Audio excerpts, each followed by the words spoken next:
Alright, the first step is to heat up some water and get it as close to 170. It's pretty warm out, so I don't need it too hot. Should be around 170, 170. Well, I don't want it above 175. You don't want your mash temperature much above 170. Anywhere from 150 to 170. So I think this will be okay, because the cooler will cool down and should work all right. 171. So that's the first step. Okay, second step.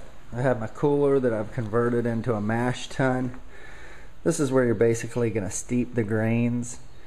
And the grains are right here. It's going to be a big grain bill. I got 17 pounds of malt, about 1 pound of specialty malt. So we're going to put that in here and add the 170 degree water and let it just sit for a while.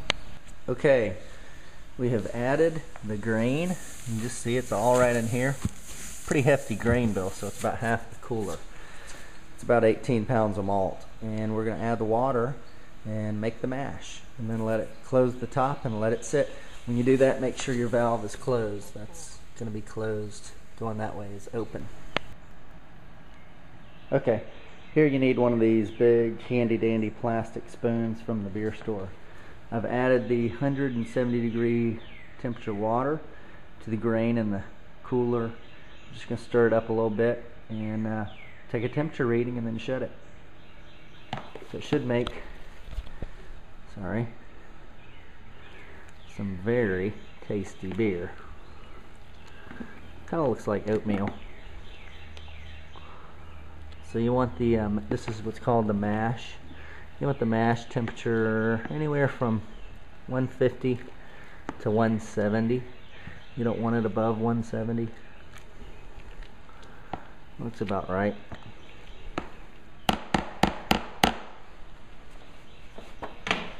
I'm going to add the rest of this water just cause I have it. Might as well.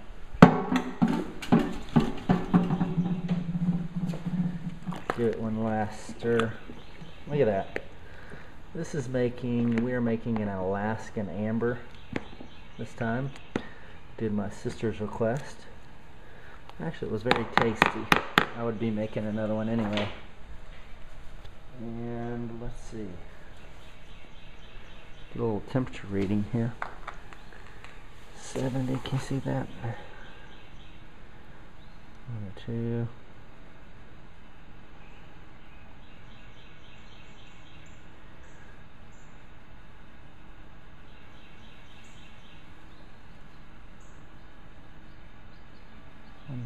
$157.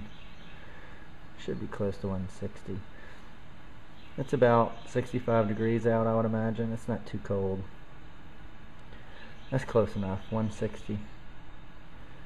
So there'll be our mashing temperature. We'll close the lid and let it sit while we go work for an hour over at Providence Day. Alright? Okay. What I'm doing is I'm doing the first draining of the beautiful, lovely wort, which is unfermented beer. So I'm going to drain it down into there. There's little pieces of husk and stuff coming out of it. I'm just going to run this back through the top of the cooler, if you can see.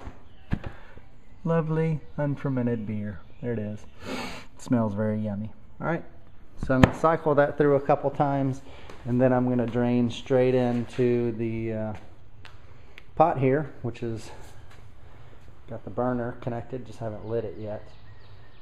And little operation I have here, I have my cooler mash tun elevated right above the boil kettle, so that I can heat up the wort quicker. Right, that's it for now. Alright, just so you can see what I got going on, I got flame underneath, firing it up. Get a little unfermented beer draining into the kettle, wort. That's going to make some beer. It's got all the fermentable sugars, off of the grains up here in the cooler. The grain bed draining through. Okay, so we're just going to continue that, add water to it until we get a kettle full, and then I'll probably start on this other kettle, which will go right there, and get 2 batches going and boil that off to make a rich beer. Okay, as you can see, this pot has achieved boil. I ran out of gas on this one, so I had to get another tank, and we'll be boiling there in a minute. Now, very important, as soon as you achieve a boil, this is my roll bag of pelleted hops. You want to sprinkle some hops in. You can use a hop bag. I just put it in there like that because it will settle out when it ferments. So you just let that boil for an hour or 2 or till you get down to the desired level. Okay, now we got 2 kettles going, 2 boiling rather vigorously, and for each one of them I will boil it down to about half and then combine it. It's going to make 1 batch of beer. It just accelerates the process using 2 kettles. And I got more wort than I normally do out of the mash tun. Okay, so I reduced the wort down to, I don't know, 4 or 5 gallons right there. And what I do is I put ice on the bottom and I just surround it. Oh, that's a little bit warm. Get away, fly. Put ice all down in there on the side. I'll add more ice here in a little bit, but I just keep spinning it, add more ice, and then cool the wort down to around 70 degrees. And then I will aerate it and put the yeast in. Alright. Okay, I have aerated my wort and all the foam has settled down. What you got here is just a basic homebrew food grade bucket. I filled it up to about the 6 gallon mark, and that is just all the malt and barley residue with the foam. It's about 74-75 degrees, and I took my gravity reading, and it's the biggest beer I've made thus far, so it's gonna be a doozy. And then I have this yeast packet. It is just a dry, let's see if you can see that.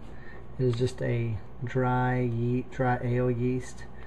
I've always had a problem, or I've never had a problem with it. People usually use this or liquid yeast, and I just use the dry yeast because it's cheaper and easier. You don't have to fool with it. Just sprinkle that on.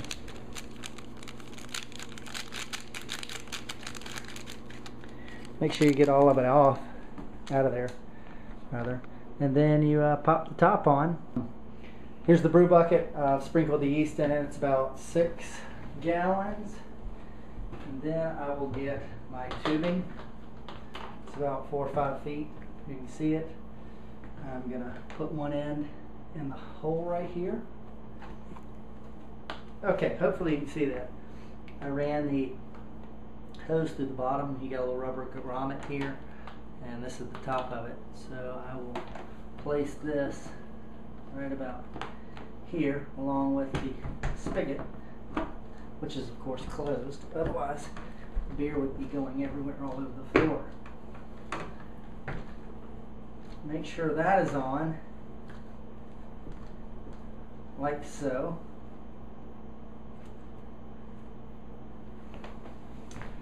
And you're ready for your airlock, and the beer will be fermenting here in about 24 hours. Alright, next step, I get just a little Playmate cooler. You could use a bucket, whatever.